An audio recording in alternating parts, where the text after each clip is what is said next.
Jauh berjalan banyak dilihat, dan pengalaman adalah guru yang paling bijaksana.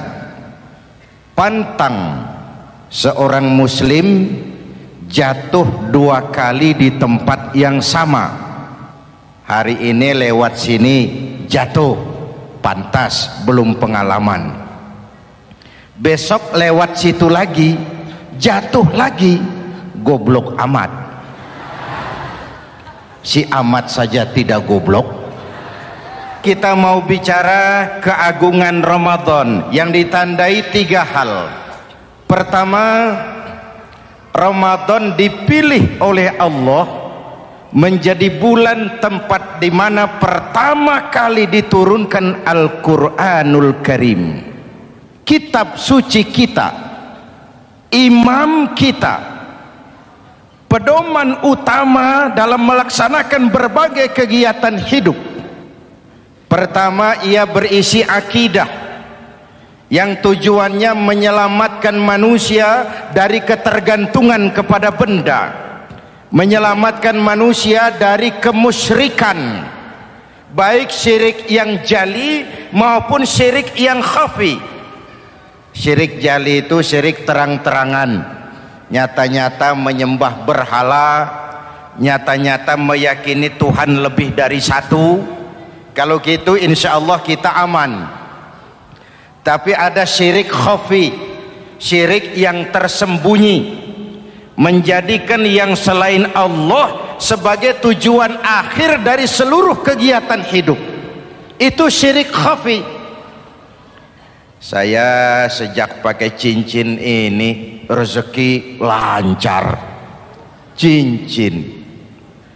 Saya sejak pakai gesper ini, jangan anak gadis, nenek-nenek ngelihat saya lemes.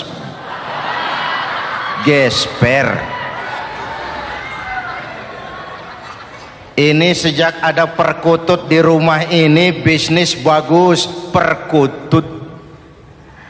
Kalau komputer lebih kita kagumi dari Allah, itulah berhala kita. Kalau pangkat lebih kita utamakan dari Allah, itulah berhala kita. Kalau ilmu lebih kita kagumi daripada Allah, itulah berhala kita.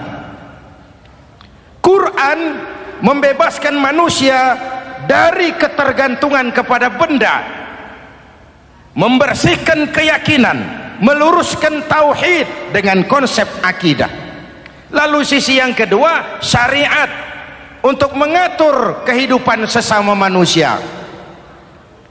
Selama ini kalau mendengar syariat yang terbayang oleh kita kan yang serem-serem, dan memang diopinikan sedemikian rupa.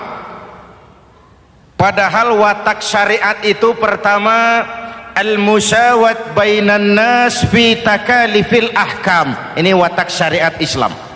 Semua manusia sama dalam berhadapan dengan hukum Allah. Semua manusia sama. Bukankah ini yang kita perjuangkan dengan tuntutan keadilan? Supaya di Republik ini jangan ada warga negara kelas 1. Supaya di Republik ini jangan ada yang kebal hukum. Supaya di Republik ini hukum jangan seperti pisau, tajam ke bawah tapi tumpul ke atas. Syariat mengajarkan al-musawat bainan nas fi takalifil ahkam. Semua manusia sama dalam berhadapan dengan hukum Allah. Ketika mengajarkan orang beramal, Rasulullah kepada putri kesayangan beliau sendiri berkata, "I'mali ya Fatimah, i'mali fa inni la ughni anki minallahi syai'a." Fatimah, beramal kau. Fatimah, solat. Fatimah, puasa. Fatimah, haji. Kalau kau tidak beramal, aku ayahmu Rasulullah tidak akan sanggup membelamu di akhirat nanti. Inilah watak syariat. Tidak mentang-mentang anak kesayangan lalu ada jaminan, sudah Pak, kamu nggak sholat nggak apa-apa, nanti di akhirat ada papi. Tidak. Semua manusia sama dalam berhadapan dengan hukum. Andai kata Fatimah putri Muhammad mencuri, tidak usah orang lain, Muhammad sendiri yang akan memotong tangannya. Bukankah keadilan macam ini yang kita harapkan? Cuma sayang, selama ini banyak kita mengenal Islam seperti orang buta kenal gajah. Ada 3 orang buta dilepas ke kebun binatang, disuruh kenal gajah. Saya yakin laporannya lain-lain. Orang buta pertama bilang, Pak, gajah tipis lebar kayak kipas. Kenapa? Dia baru pegang telinganya. Orang buta kedua ngotot, goblok itu Pak. Yang betul saya, gajah kecil panjang kayak ular. Kenapa? Yang dia pegang ekornya. Orang buta ketiga lebih marah, dua-duanya tolol Pak. Yang betul itu saya, gajah tinggi besar seperti pohon kelapa, karena yang dia pegang kakinya. Beginilah kita mengenal Islam, seperti orang buta kenal gajah. Frame of reference, kacamata pandangannya tidak total. Baru kenal kaki gajah sudah sok tahu gajah. Baru kenal telinga gajah sudah sok kenal gajah. Kemana-mana pidato, saudara-saudara, gajah tipis lebar kayak kipas. Buat orang yang belum kenal gajah, dia menyesatkan. Buat orang yang sudah tahu gajah, senyum di kulum. Oh, kau baru kenal kupingnya kok. Begitulah kadang-kadang kita baca Quran, ayatnya yang keras, kesannya Islam itu sangar, Islam itu sadis, Islam itu perang. Di sisi lain ada yang adem, sejuk, lalu lahir generasi feminim. Buat saya yang terpenting semua kita perlu. Rasul mengajarkan, la takun ratban fatuksara wala yabisan fatuksara. Jangan lemah, nanti kau diinjak orang, tapi jangan keras, nanti kau dipatahkan orang. Hadirin yang saya hormati, lalu syariat juga punya at-tadrij fit tasri, tahapan dalam melaksanakan syariat.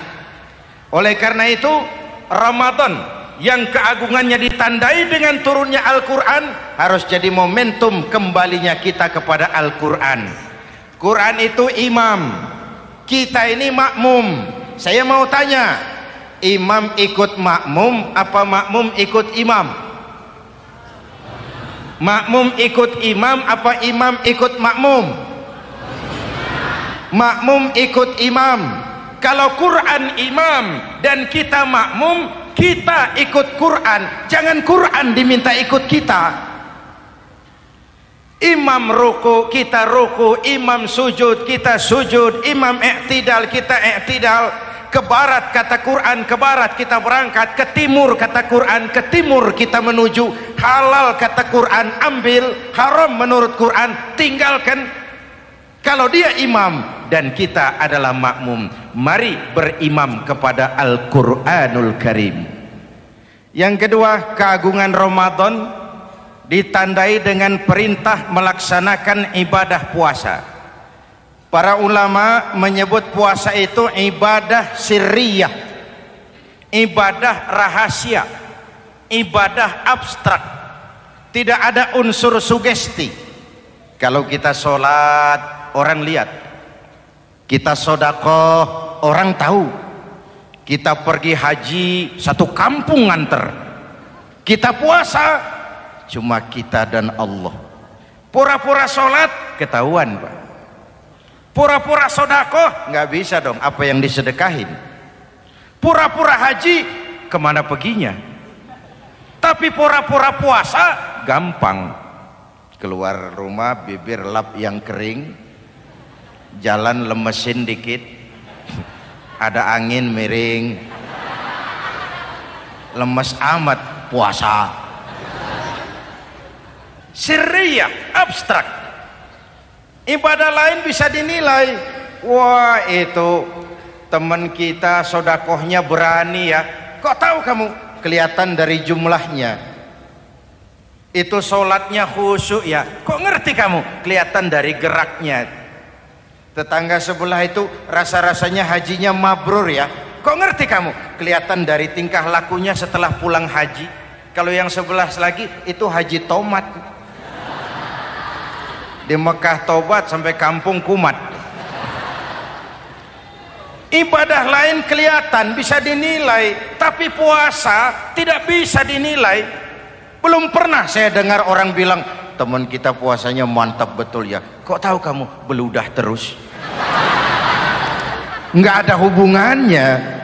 Oleh karena puasa ibadah sirri, ibadah abstrak, maka yang terbentuk dari ibadah ini pertama keikhlasan.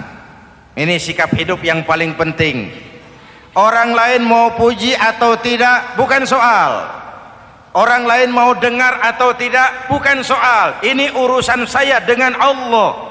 Dari ibadah sirri seperti ini terbentuk keikhlasan, dan itu penting. Penyakit yang namanya stres lalu menjadi stroke itu umumnya karena orang kehilangan keikhlasan. Tetangga sebelahnya beli TV, dia demam. Panas dingin. Temannya naik jabatan, dia masuk rumah sakit. Temannya beli rumah, dia mati. Disiksa oleh perasaannya sendiri. Marilah hidup dengan ikhlas. Beramal ikhlas. Saya menyantuni yatim bukan karena disorot TV, bukan karena masuk majalah, bukan karena dimuat koran, karena Allah. Berpakaian ikhlas. Saya berpakaian ini karena perintah Allah menutup aurat, bukan karena tuntutan Ramadan. Kalau cuma tuntutan Ramadan saja bagus busana muslim. Selesai Ramadan kembali pusar merajalela. Menerima jabatan ikhlas, ini amanah dari Allah. Jabatan adalah alat untuk mengabdi, bukan cuma alat yang melahirkan kekuasaan dan fasilitas. Kalau kekuasaan dianggap sebagai fasilitas dan kekuasaan, maka yang lahir tentu akhirnya maling-maling baru, yang lahir rampok-rampok baru, yang dikuras ya harta negara. Hadirin yang saya hormati, ikhlas menerima jabatan dengan keyakinan ini amanah Allah, amanah akan dimintakan pertanggungan jawab. Ini alat untuk berbuat baik, ini alat untuk mengabdi. Kalau cuma digambarkan kekuasaan jabatan sebagai kekuasaan dan fasilitas, itu yang lalu banyak melahirkan rampok-rampok baru. Betul? Iya, kalau jabatan kan gajiannya jelas. Menteri gajinya jelas, anggota DPR gajinya jelas, presiden, wakil presiden gajinya jelas. Tetapi ketika fasilitas dan kekuasaan banyak memberikan hasil, jangan heran lalu muncul penjarahan terhadap kekayaan-kekayaan yang justru merupakan milik rakyat. Ikhlas dalam menerima jabatan, ikhlas dalam berbuat, ikhlas dalam beramal. Lalu yang kedua, jujur. Tadi siang saudara sholat zuhur apa tidak? Sholat. Yang sholat? Ya enggak, ya enggak. Sebelum sholat zuhur kan saudara berwudu. Waktu berwudu kan saudara berkemur, memasukkan air ke mulut. Umpama waktu berkemur saudara korupsi, dikit saja airnya saudara minum, jangankan hansip, jangankan satpam, jangankan polisi, teman sebelah pun tidak tahu kalau waktu berkemur kita korupsi. Kenapa kita tidak mau melakukan itu? Ada rasa malu kepada Allah. Alangkah positifnya kalau ini diterjemahkan dalam kehidupan. Sekarang kan kita berpikirnya Allah ditekan. Kamu korupsi ya? Iya, Tuhan kan tahu. Biarin, Tuhan mah tahu, nggak ribut. Nggak ribut katanya. Tapi kalau 3 orang saja tahu, geger kantor. Bayangin, Tuhan aja ditekan, Tuhan diintimidasi, apalagi orang lain. Lahir etika otonom, daya kontrol yang paling ampuh yang muncul dari dalam jiwa kita sendiri. Keikhlasan yang dibentuk oleh pelaksanaan ibadah puasa, kejujuran yang dibentuk oleh pelaksanaan ibadah puasa, lalu kesabaran. Kata Nabi, as-siyamu junnatun, puasa itu benteng, dinding. Fa idza kana yaumus siyami ahadikum, kalau salah seorang kamu tengah berpuasa, fala yarfus, jangan berkata kotor, wala yafsuk, jangan berkata keji, wa in sabahu ahadun au qatalahu falyaqul inni shaim, inni shaim. Kalau ada orang mencaci maki dia, bahkan mengajak dia berkelahi yang menurut ukuran dia mesti menang, tapi karena puasa, maaf, saya bukan gak berani sama kamu, saya sedang puasa. Kalau mau berkelahi juga ntar aja habis buka, segeran dikit berantemnya. Inni shaim, maaf, saya sedang berpuasa. Itu merupakan benteng. Orang itu kan kalau lagi puasa kondisi lapar, haus, temperamen kan tinggi, sedikit tersinggung temperatur naik, sama marah gampang. Kalau waktu begitu dia bisa sabar, ketika kenyang sudah nggak ada masalah. Sabar baik dalam taat kepada Allah, sabar dalam melaksanakan perintahnya, sabar dalam meninggalkan larangannya, dan sabar di dalam menghadapi musibah, kesulitan-kesulitan dalam kehidupan kita. Hadirin, kalau ibadah berpuasa kita baik, kita yang malam ini pasti bukan kita 20 hari yang lalu. Kita yang malam ini, kita yang sudah ditempa oleh penggojologan Ramadan, ditempa oleh kawah candra di mukanya Ramadan, sehingga membias dalam pembentukan pribadi. Setiap ibadah yang dikerjakan dengan benar pasti punya dampak positif dalam meluruskan moral orang yang melaksanakan ibadah itu sendiri. Jangan sampai terjebak kepada rutinitas ritual. Akhirnya seperti yang sering saya ungkapkan, sholat rajin, maksiat tekun, baca Quran mau, fitnah orang hobi, sedekah ya sedekah tapi nyolongnya lebih gede dari sedekahnya. Sedekahnya cuma untuk ngumpetin korupsinya. Akhirnya jadi lipstik, akhirnya jadi dekorasi. Setiap ibadah yang dikerjakan dengan benar punya dampak positif dalam meluruskan moral dan memperbaiki akhlak orang yang melaksanakan ibadah itu sendiri. Begitulah Ramadan, ada pelaksanaan ibadah puasa. Dan untuk puasa Nabi bersabda, lis-shaimi farhatani, farhatun indal iftar wa farhatun inda liqa'i rabbih. Buat orang yang berpuasa ada 2 kegembiraan yang tidak dimiliki oleh yang tidak melaksanakan puasa. 2 kegembiraan. Pertama, farhatun indal iftar, kegembiraan menjelang saat-saat berbuka. Hati itu besar, rasa optimisme, padahal bukanya cuma sama tempe, sama tahu, sama ikan asin.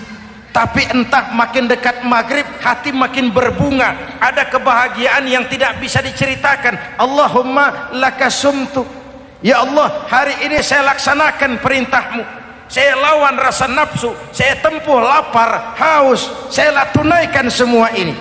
Itu kegembiraan yang puasa. Yang kedua, wa farhatun inda liqa'i rabbih, kegembiraan kedua nanti di akhirat pada saat bertemu dengan Allah Subhanahu wa ta'ala. Masuk surga nikmat, bertemu Allah jauh lebih nikmat. Hadirin yang saya hormati, bahkan Di surga ada sebuah pintu yang khusus disiapkan bagi orang-orang yang melaksanakan puasa.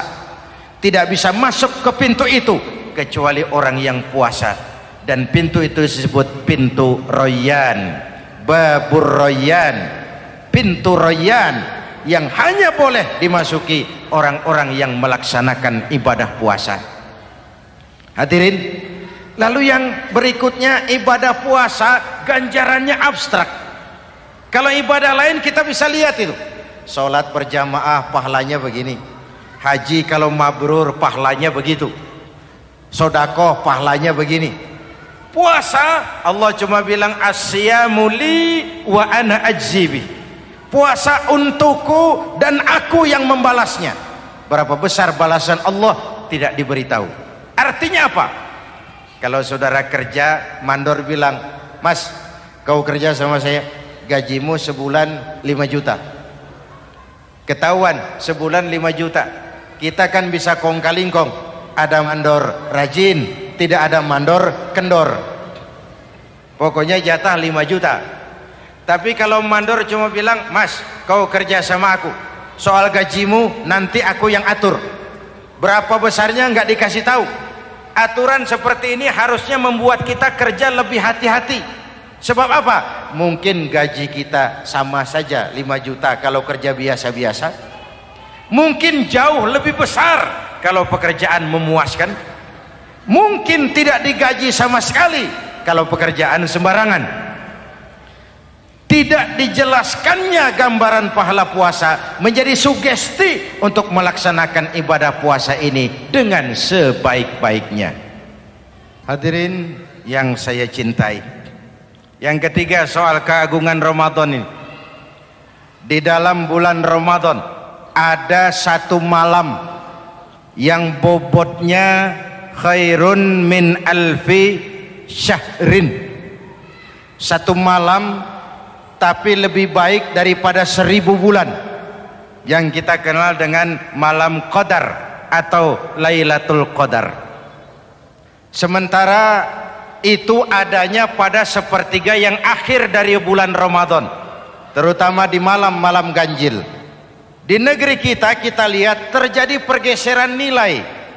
Awal-awal Ramadan, minggu pertama, pasar sepi, masjid ramai, full house, meledak. Betul? Padahal Rasul memberikan contoh, kalau sudah masuk sepertiga yang akhir Ramadan, beliau sing-singkan lengan baju, hamparkan sajadah, lebih banyak di masjid daripada di rumah. Itu baginda Rasul. Sing-singkan lengan baju, hamparkan sajadah, lebih banyak di masjid daripada di rumah. Hadirin yang saya hormati, di situ makna meraih kemenangan. Karena itu lebaran lain dengan Idul Fitri. Lebaran siapa saja boleh ikutan, tapi Idul Fitri milik orang yang melaksanakan ibadah Ramadan dengan baik. Nah, saya kembali kepada Lailatul Qadar. Semua kita, kecil atau besar, sengaja atau tidak, khilaf atau terpaksa, pasti punya yang namanya dosa. Di sini semua yang hadir nih, include saya, apa ada yang tidak punya dosa? Ayo, jujur. Apa ada di antara kita di sini yang nggak punya salah? Apa ada yang nggak punya dosa? Setiap kita, kecil, besar, sedikit, banyak, terlupa, terpaksa, pasti punya salah. Sekarang kalau mau hitung dagang, kita diberi umur 65, 40 tahun penuh dosa, lalu taubat 25 tahun. Menurut neraca hukum dagang belum seimbang. Dosa 40 tahun ditebus taubat 25 tahun. Menurut neraca hukum dagang. Untung Allah tidak dagang-dagangan kepada kita. Di Ramadan ini Allah ngobrol pahala. Di Ramadan ini Allah membuka pintu rahmah yang seluas-luasnya. Sampai-sampai ada hadis qudsi, "Lau amiltumul khataya hatta mala'atis sama thumma nadimtum fataballahu alaikum kalaupun kamu berbuat dosa, penuh langit dengan dosamu, kemudian kamu menyesal dan bertaubat, Allah pasti akan menerima taubatmu. Hadirin yang saya hormati, inilah momentum Ramadan, saat dimana kita melakukan pemutihan diri. Masih ingat cerita dalam kitab Durratun Nasihin? Saya ulang lagi cerita ini untuk sugesti. Ada bajingan tengik pernah membunuh 99 orang. Satu saat hidayah datang kepadanya, terniat ingin bertaubat. Dicarinya seorang ustadz, ketemu ustadz kepala ngajar. Ustadz, ya, apa? Saya mau taubat, diterima apa tidak taubat saya? Emangnya dosa kamu apa? Saya pernah membunuh 99 orang ustadz. Ustadznya melotot, wih, banyak amat. Enggak segampang itu nyawa hak prerogatif Allah, cuma Allah yang berhak ngambil. Membunuh tanpa alasan yang benar dosa besar, dosamu kelewat banyak mas, enggak bisa. Dia vonis lebih dulu kayak surga milik bapak moyangnya. Ini preman kita pikir ini ustadz saya niat baik-baik kok ngomongnya enggak enak. Daripada 99 tanggung, saya lempengin aja nih urusan dah. Dibabat lagi ustadz, tamat, selesai, pas, cepet. Niat taubatnya masih terus, dia mengembara sampai ketemu seorang ustadz yang bijak. Waalaikumsalam ustadz. Assalam. Ada apa? Ustadz, saya mau taubat, diterima apa enggak sih? Oh, sebelum mentari terbit dari sebelah barat, sebelum nafasmu sampai di tenggorokan, Allah akan menerima taubatmu. Boleh jadi dosamu besar, tapi ampunan Allah lebih besar dari dosamu. Begitu Ustadz. Iya. Cuman ngomong-ngomong dosamu apa sih? Ustadz, saya sih tadinya cuma bunuh 99 orang. Terus ada ustadz ngomongnya nggak enak, jadi saya cukupin 100. Oh, taubatmu diterima asal benar-benar. Cuma begini saja, kampungmu kampung brengsek tuh, lingkunganmu nggak sehat. Kalau kau pulang ke sana lagi, niat taubatmu bisa lentur dan luntur. Kamu pindah saja, hijrah ke kampung lain yang lebih baik. Baik Ustadz, terima kasih. Wah, ngepak koper, pindah. Belum sampai ke kampung yang dituju, ajal datang merenggut nyawa. Ketika ruh keluar dari jasad, ini malaikat rahmah dengan malaikat azab rebutan. Kata malaikat rahmah, ini jatah saya. Orang ini sudah taubat, tempatnya di surga. Kata malaikat azab, nanti dulu.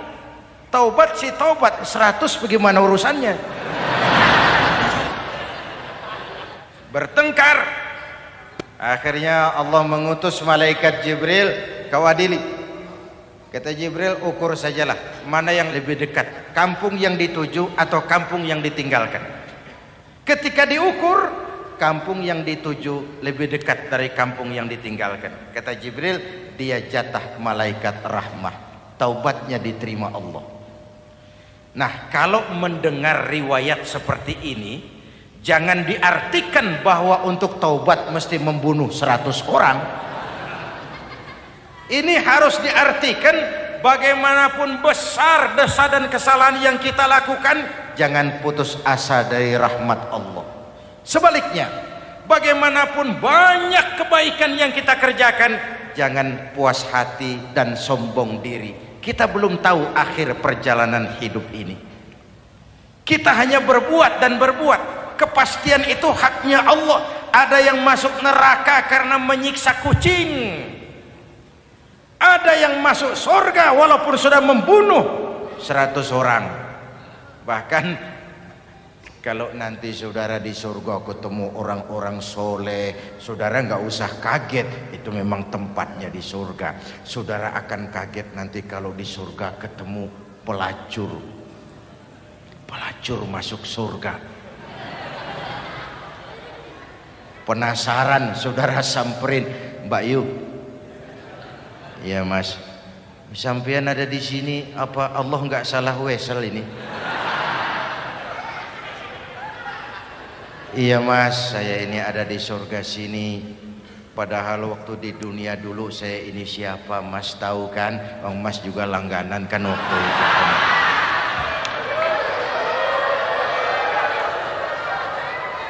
Tapi terus terang saja Mas, waktu di dunia itu saya terpaksa betul. Sejak lahir saya sudah yatim piatu. Sejak kecil sudah yatim piatu. Ada tetangga saya muslim sedikit kaya, tapi pelitnya 17 setan. Akhirnya demi tuntutan perut saya merantau ke kota besar. Ada yang nolong, katanya kerjanya ringan, uangnya lumayan. Apa? Yaitu demi sesuap nasi saya lakoni.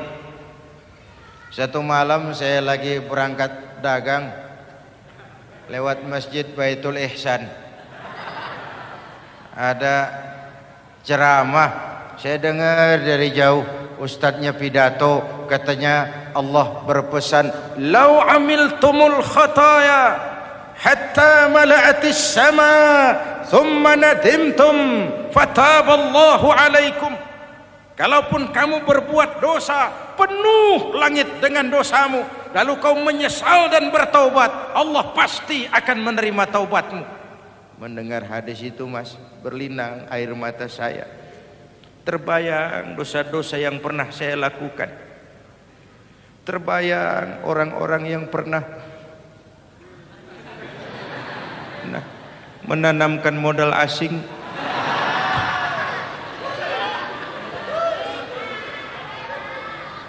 Dikala itu hidayah datang, saya niat taubat pulang kampung Mas, mudik. Lagi ngepak koper mau mudik, tamu datang, saya bilang mulai malam ini saya berhenti dagang. Taubat saya sebenar-benarnya, taubat saya diterima Allah, walaupun mampir dulu, transit dulu di tempat lain, akhirnya saya sampai juga ke sini. Inilah Ramadan. Orang baik bukan orang yang tidak pernah salah, karena tidak ada orang yang tidak pernah salah. Orang baik kalau dia berbuat salah, dia segera sadar, dijadikannya sebagai pelajaran untuk tidak diulanginya lagi di masa yang akan datang. Maka Nabi berpesan, tuba liman syaghalahu aibuhu an uyubin nas. Beruntung benar orang yang kekurangan dirinya menyebabkan dia sibuk sampai tidak sempat mencari-cari kekurangan orang lain. Tapi celaka benar orang yang terlalu sibuk mencari-cari kekurangan orang lain sampai lupa dengan kekurangan dirinya sendiri. Hadirin, karena itu menurut Al-Imamul Ghazali, Lailatul Qadar itu malam istimewa. Adanya pada sepertiga yang akhir di malam-malam ganjil, 21, 23, 25, 27, 29. Tetapi yang ingin mendapatkan Lailatul Qadar harus berjaga-jaga sejak awal Ramadan. Nggak bisa pakai ilmu ngancem. Wah ini 21 malam nih, nggak keluar-keluar dari masjid. 22 libur, 23 absen lagi. Nggak bisa seperti itu. Ingin mendapatkan Lailatul Qadar harus berjaga-jaga sejak awal Ramadan. 1000 bulan kira-kira 83 tahun. Rata-rata umur orang sekarang kita ini jarang yang sampai 83. Jarang. Kalau menyontoh Rasul jatah kita 63. Hadirin yang saya hormati, sehingga dikatakan itulah fasilitas yang diberikan Allah kepada umat Muhammad ini. Walaupun umurnya relatif pendek, tapi amaliyahnya tidak kalah dengan umat zaman dulu.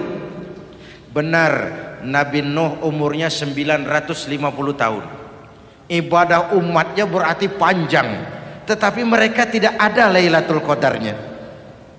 Benar, Nabi Adam umurnya panjang 2000 tahun, umatnya rata-rata sekian, tetapi tidak ada nilai tambah yang diberikan Allah kepada mereka. Kita umat Muhammad ini umur relatif pendek. Kalau nyontoh Nabi 63 tahun, betul. Tapi bayangkan, ada Lailatul Qadar yang nilainya khairun min alfi syahrin, lebih baik daripada 1000 bulan, dan 1000 bulan 83 tahun. Kalau 10 tahun berturut-turut memanfaatkan Lailatul Qadar, maka artinya umur kita sudah sama dengan umur umat Nabi Nuh alaihi salam. Kualitas ibadahnya yang saya maksud. Tugas kita memanfaatkan peluang-peluang seperti ini dan mengisinya dengan berbagai kegiatan-kegiatan ibadah. Mumpung Allah menyediakan itu buat kita bersama. Tahun depan nggak ada jaminan kita ketemu Ramadan lagi. Karena itu mumpung senyampang ini diberikan kesempatan memasuki minggu-minggu 10 yang terakhir dari Ramadan, sing-singkan lengan baju, hamparkan sajadah, dan berusaha lebih banyak di masjid daripada di rumah. Hadirin yang saya hormati, dari pembicaraan singkat yang saya sampaikan, Ramadan menjadi agung oleh karena 3 hal. Pertama, ia dipilih menjadi bulan tempat di mana pertama kali diturunkan ayat-ayat suci Al-Quran. Karenanya Ramadan disebut juga sebagai Syahrul Quran, bulan Al-Quran. Karenanya Ramadan juga kita lebih intens memasuki kehidupan Al-Quran sebagai makmum dan kita sebagai imam. Jika Quran adalah imam dan kita adalah makmum, maka konsekuensinya makmum harus ikut imam, bukan imam yang ikut makmum. Yang kedua, keagungan Ramadan ditandai dengan pelaksanaan ibadah puasa. Setiap ibadah yang dikerjakan dengan benar pasti punya dampak dalam memperbaiki moral, meluruskan akhlak orang yang melaksanakan ibadah itu sendiri. Maka bulan suci Ramadan menjadilah kawah candra di muka, menjadi bulan training, bulan latihan. Saya sering ibaratkan, Mike Tyson masuk latihan, keluar latihan, tinjunya makin hebat. Hewitt masuk latihan, keluar latihan, tenisnya makin canggih. Zinedine Zidane masuk latihan, keluar latihan, sepak bolanya makin hebat. Kalau latihan tiap hari, main kalah terus, orang kan ngomong, buat apa latihan? Kita sebulan penuh latihan supaya bulan-bulan sesudah Ramadan nanti kita jangan sampai kalah dalam permainan hidup ini. Hidup ini kan permainan. Ada yang sekarang ini main sebagai pedagang, main sebagai pejabat, main sebagai pengusaha, main sebagai seniman. Hidup ini permainan. Wa mal hadhil hayatud dunya illa lahwun wa la'ib. Ini cuma permainan. Senarionya sudah ditetapkan oleh sang sutradara Allah Azza wa Jalla. Ini permainan saja. Maka bermainlah sesuai dengan aturan main. Karena hidup memang permainan. Tapi jangan main-main. Walaupun ini permainan, bermainlah dengan benar. Jangan main-main. Kalau main-main, kalah. Sepak bola permainan, main-main kalah. Bulu tangkis permainan, main-main kalah. Hidup ini permainan, main dengan benar, main sesuai dengan aturan main, main-main kalah. Hadirin yang saya hormati, karena itu 1 bulan untuk menghadapi 11 bulan sesudahnya. Yang ketiga, ditandai keagungan Ramadan dengan ada nuzulul Quran. diberikan Allah kepada siapa saja yang dikehendakinya. Semoga ibadah yang sudah kita kerjakan kiranya diterima Allah. Yang masih akan kita kerjakan diberikan kita kekuatan zahir dan batin untuk dapat melaksanakannya dengan sebaik-baiknya. Ala hadhihi niyyah wa ila hadratin nabi. Al-Fatihah.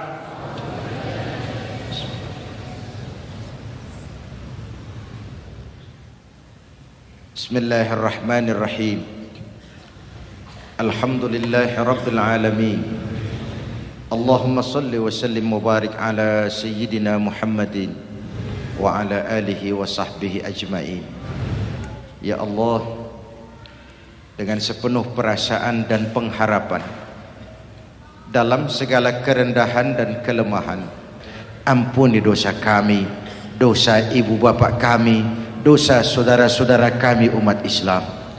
Kalau selama ini lebih banyak lalai kami dari ingat kami, lebih banyak keluhan kami dari syukur kami, lebih banyak marah kami dari sabar kami, tunjuki kami jalan-Mu yang lurus, yang apabila kami berpijak di atasnya, tidaklah kami akan tersesat buat selamanya. Ya Allah, karuniakan kepada kami rakyat dan bangsa Indonesia pemimpin-pemimpin yang takut kepadamu dan sayang kepada kami. Berikan mereka kekuatan zahir dan batin untuk dapat membawa kami rakyat dan bangsa Indonesia menapak menuju hari esok yang lebih pasti dan lebih baik. Rabbana hab lana min azwajina wa dhurriyyatina qurrata a'yun waj'alna lil muttaqina imama. Rabbana atina fid dunya hasanah wa fil akhirati hasanah wa qina adzaban nar. Rabbana taqabbal minna salatana wa siyamana wa qiyamana wa takhashu'ana wa ta'abbudana wa tammim taqsirana ya arhamar rahimin. Rabbana ja'alna minas su'ada'il.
Alhamdulillah rabbil alamin.